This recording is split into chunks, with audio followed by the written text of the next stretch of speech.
Good morning, everyone. My name is Beth, and I've been at Grace City since the last lockdown lifted. I don't know what your experience has been since this latest lockdown has come upon us again, but for me, it has really highlighted my susceptibility to smokescreens of distraction. I wanted this season to be time to spend with God, go for walks in nature, spend time meditating and listening to music and reading the Bible. But a good example was just yesterday morning. I thought I will start my day with meditation after I make myself a coffee. And then I noticed the rubbish should go out. So I check the letterbox while I'm downstairs, and there's a bill inside, and you always have to pay bills straight away so you don't forget. And when I open my laptop, there's 15 emails that need urgent responses.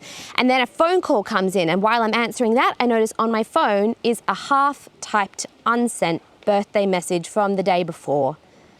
Collateral damage from another string of distractions. By the end of a day, with nothing much to do, I had been a seeming hive of urgent activity, but still done nothing of deep importance. Smoke screens of distraction are an excellent tool to keep us from doing what really matters. And today's passage is full of smoke screens. Will Nehemiah succumb? If you're opening your Bibles or your apps to Nehemiah, today we'll be looking at chapter 6, and then just very briefly touching on chapter 7, which is mostly a long list of genealogies. So, to bring us up to speed, if you're jumping in mid-series today, God, as a loving father of his people Israel, has given them rules to be able to live their lives well. Any household might have rules to function, like keep your room clean, don't strangle your sister. And if a kid persists in trying to strangle their sister, a loving parent might discipline them by putting them in a naughty corner. With time to think about their behaviour, hopefully the child learns. So likewise, when Israel stubbornly persisted in disobeying God's good guidelines, he exiled them to a Babylonian naughty corner for 70 years. One of the ways they had strayed from God's instructions was back in Joshua, which you might remember from earlier in the year. God had promised to give Israel the land of Canaan. And they marched around the city walls 7 times as instructed, and God miraculously brought them tumbling down so they could conquer the city. He clearly warned them not to intermarry with any of the foreigners, but in fact to destroy all the foreigners from in their midst. Leaving genocide aside, this instruction was to protect his people and prevent them from falling for other gods. But Israel thought they knew better, and they did allow foreigners to remain in their midst, and they did choose to intermarry with them. And the fallout of that disobedience surfaces some 800 years later in the chapters we'll look at today. It seems that some of their great-great-great-grandchildren were Sanballat and Tobiah, Nehemiah's nemeses. As youngsters, you can imagine them learning about how those nasty Israelites came in and crushed their ancestral city walls. They hold a generational grudge against Israel, especially when it comes to walls. And we'll find out today what lengths they're willing to go to thwart this building project. Though God's people wax and wane in their faithfulness, God is always true to his word.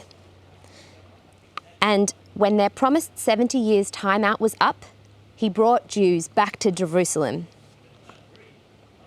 The question remains, have they learnt their lesson?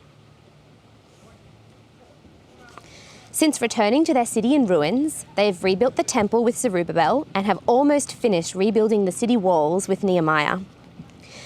But last week, we learnt about the disappointment of Jews still taking advantage of each other. There still seems to be a long way to go to learn how to live well as God's people. And so we pick up today's story. Sanballat, Tobiah and Geshem launched their all-in last-ditch effort to ruin the wall building project. You might remember the taunts from chapter 2 with Craig and their threats from chapter 4 with Heather have failed. and the stakes are getting higher as the wall nears completion. Chapter 6, verse 1 says, I had built the wall, and there was no breach left in it, except at that time I had not yet put in the doors and the gates. Without doors, the city is still vulnerable to attack, and perhaps without their extraordinary leader, the Jews would be vulnerable to surrender. So, they focus their final attack on Nehemiah himself, and they overtly try 3 strategies. 1, false friendship. 2, false accusations. And 3, a false prophet.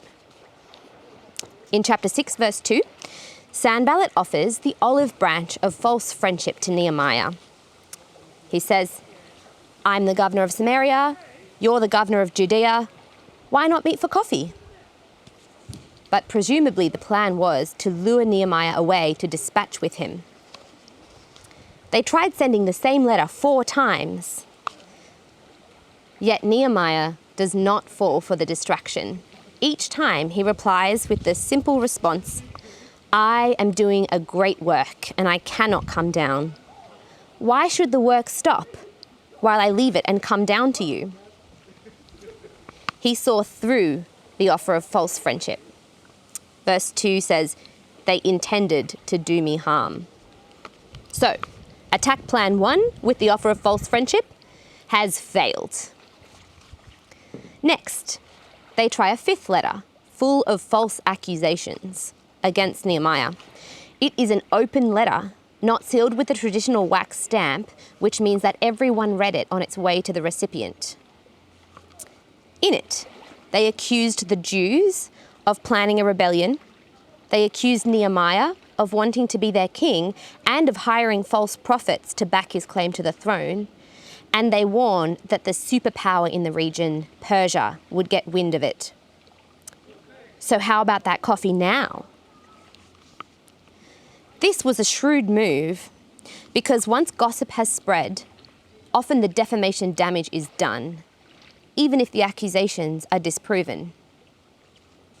Sadly, fake news is not new. Did you know that fake news spreads 5 times faster than truth? If you were just thinking about who you'd share that with, you just became part of that statistic, because I made it up. The sobering truth is that it spreads 6 times faster, and that you can fact check against reputable research. In a world where our attention is the hottest commodity on the market, and where you can access endless extremist or salacious content, how can we discern what is true? And how can we not fall for smokescreens of distraction? Let's have a look at what Nehemiah does with this fake news. He's in a bind because, on the one hand, if he ignores the accusations, that might imply implicit guilt. But if he doth protesteth too much, people might assume he's guilty anyway. He responds, however, with the simple truth. Verse 8, no such things as you say have been done, for you are inventing them out of your own minds. He sees through the false accusations. Verse 9, for they all wanted to frighten us, thinking their hands will drop and the work will stop. And Nehemiah prays for the divine power that is behind this project, which they have seriously underestimated. But now, O God, strengthen my hands. So, attack number 2 with false accusations has also failed. Next, they tried the very thing they've just accused Nehemiah of doing.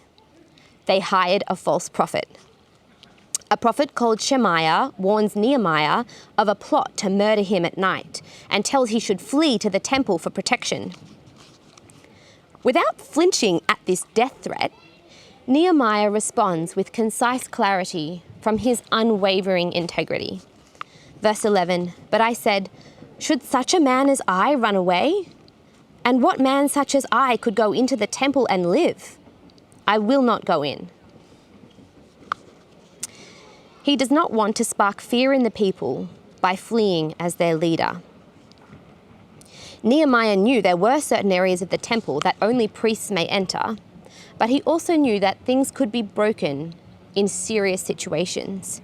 He would have heard about the time that King David ate sacred bread meant only for priests in order to survive.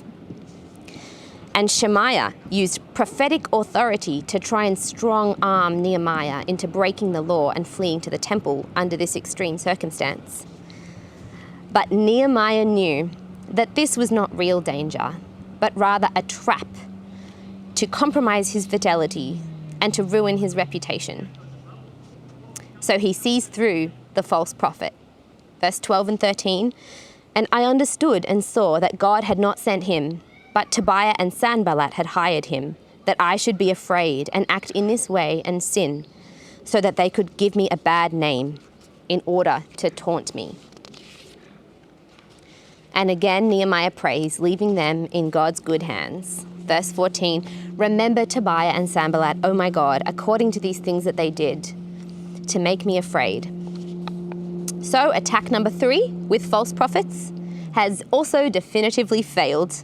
All 3 overt strategies of false friendship, false accusations, and a false prophet have fallen to the ground. But all the while, they also tried to employ a covert tactic. See, Tobiah and his son had married into Jewish families from the tribe of Judah, which was the regal tribe where all the kings of Israel had descended from. Very strategic. And they used this insider leverage to try and get Jewish leaders to spy on Nehemiah and to give good reports of Tobiah back to him. So here again, God's people are hit with the fallout of intermarriage. Not to say that there's anything wrong with marrying outside your race today, but then the consequence was this infiltration and political manipulation of God's people. So, did the insidious insider lies work on Nehemiah? Nope. At every point, he saw through to the heart of what was really going on. He did not entertain any provocations, and he stayed the course of his divine calling. So, even the covert attack has failed. Which brings us, at long last, after all this hard work from a motley amateur crew against all odds and external opposition and internal conflict, to a final culmination in a most gratifying completion of the wall. The verse you've all been waiting for, verse 15. "So the wall was finished on the 25th day of the month of Elul in 52 days. And when all of our enemies heard of it, all the nations around us were afraid and fell greatly in their own self-esteem. For they perceived that this work had been accomplished with the help of our God." Rebuilding the temple had taken 6 years, with 17 years delay due to opposition from the Samaritans. But rebuilding the temple in less than 2 months, in the face of oppositions, it's an incontrovertible miracle. And the enemies who tried to provoke God's people to fear and shame are in the end themselves afraid and ashamed. You might remember back in chapter 2 when Sanballat taunted those feeble Jews, Nehemiah had prayed, "Hear, O our God, for we are despised. Turn back their taunts on their own heads." And now, just as Nehemiah prayed, their taunts have been boomeranged back on themselves. Nehemiah has this radar vision to see through to the truth of things. And this miraculously enabled him to succeed in completing this wall building project.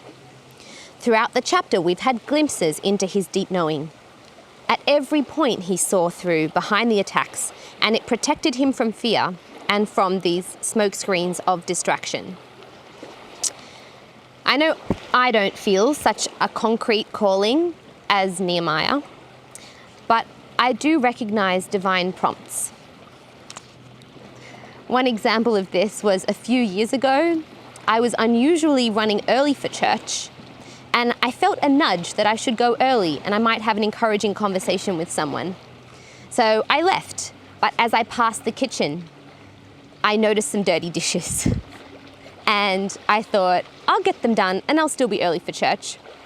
I fell for a distraction. I think efficiency might be the death of me, because in my haste, I broke a glass which sliced through some tendons and required surgery. I wasn't early for church in the end. There will always be urgent things clamoring for our attention, and those dishes could have waited till I got back from church and I wasn't in such haste. So I pray, Lord, grant us Nehemiah's vision to see through these smoke screens of distraction and to keep us on track with what matters most. As James mentioned last week, Nehemiah was also a pattern of Jesus who was to come some 500 years later. Jesus' supporters wanted to crown him king, but he knew his calling was a crown of thorns. Jesus' opponents tried to defame him with accusations of working on the Sabbath. They tried to attack him with questions about marriage in the afterlife and tried to checkmate his reputation by presenting him with a woman caught in adultery who by law should have been stoned to death. Crowds constantly thronged around him, hanging on his every word and begging for healing. But Jesus chose to withdraw to quiet places, away from the urgency and distractions, to be still with his Father. He chose to cultivate radar faith vision. Now, if Jesus' teaching and healing aren't always legitimate distractions, I think my emails and dishes definitely don't make the cut. But I think also this must be the hardest for those of you with young families, because babies crying can't wait till tomorrow. So while there are different seasons in life, I think we can always try and tune in to those divine promptings and tune out from some of those distractions. So at every turn, Jesus followed his divine prompting. His singular focus was on God's purpose, and he let nothing get in the way of suffering through the cross in order to offer resurrection glory to all those who would trust in him. So back to Nehemiah. We have the walls in place, but Nehemiah did not rest on his laurels. As we turn ever so briefly to chapter 7, he still keeps his powder dry to protect the city from other attack attempts. He ordered the doors to only be open during peak daylight hours, and he set reputable guards at each entrance. Interestingly, one of them was Hanani, who was the man who brought news about Jerusalem's desperate estate to Nehemiah back in Susa in chapter 1. Once safety had been attended to, Nehemiah sets about internal affairs. Who has legitimate claim to belong as Israel's inheritance? In chapter 7, verse 5, "Then God put it onto my heart to assemble the nobles and the officials and the people to be enrolled by genealogy. And I found the book of the genealogy of those who came up at the first, and I found written in it this extensive list of 50,000 odd people." And it also mirrors Ezra chapter 2, which I think just emphasizes the importance of getting this genealogy right. Nehemiah is meticulous as he sets about establishing which people truly belong, because he does not want the fallout of fudging this instruction to land on future generations. If there was any discrepancy, the Urim and Thummim were to be consulted. Hot side tip: if you have any question related to the Bible, like what on earth is an Urim and a Thummim, check out gotquestions.com. They have some really excellent and interesting answers. And on this it says, the Urim, which means lights, and the Thummim, which means perfections, were gemstones used by the high priest to determine God's will in certain situations. It is thought that they were engraved with yes or no, or lit up in varying patterns to reveal his decision. So, after they have been through this whole epic sorting process, verse 73, and when the 7th month had come, the people Israel were in their towns. Hallelujah, more phenomenal progress. But that lingering background question starts to surface once more. Have they learnt their lesson about obeying God? For that one, tune in next week. And for us in the meantime, how will we navigate the smokescreens of distraction that will come up this week? What do we do with the daily clamour? Come here, go there, avoid them, do this now. Spread that gossip. Look at that clickbait. Respond immediately to all emails and notifications. Or invest hours in your social media reputation. How much of your attention and time is spent on urgent but unimportant distractions? I think yesterday I might have hit 78% of my day. How much are you intentional about what you are taking in? And how much is just being taken from you? Are we choosing to allow lies or to allow truth to dwell in us richly? Like me, you may not have a clear, concrete calling like Nehemiah or Jesus, but how can we work out what does really matter for us? And how can we stay focused on it? You might want to visit how many apps have permission to push notifications across your screen, and maybe swap the most prodigious one out for one that offers you a daily Bible verse. You might want to experiment with a screen freeze app that pauses any device so that you can take that time away to spend with God, to withdraw. You might want to try a long prayer walk, to journal, or to talk with a trusted friend about really opening yourself up to hearing from God what will matter to you most. It could be as simple as choosing to invest the first fruits of your day in tuning your attention in to cultivating faith vision. Because, like money, where our time and attention go, there our heart will go also. Turn your eyes upon Jesus. Look full in his wonderful face, and the things of earth will grow strangely dim in the light of his glory and grace.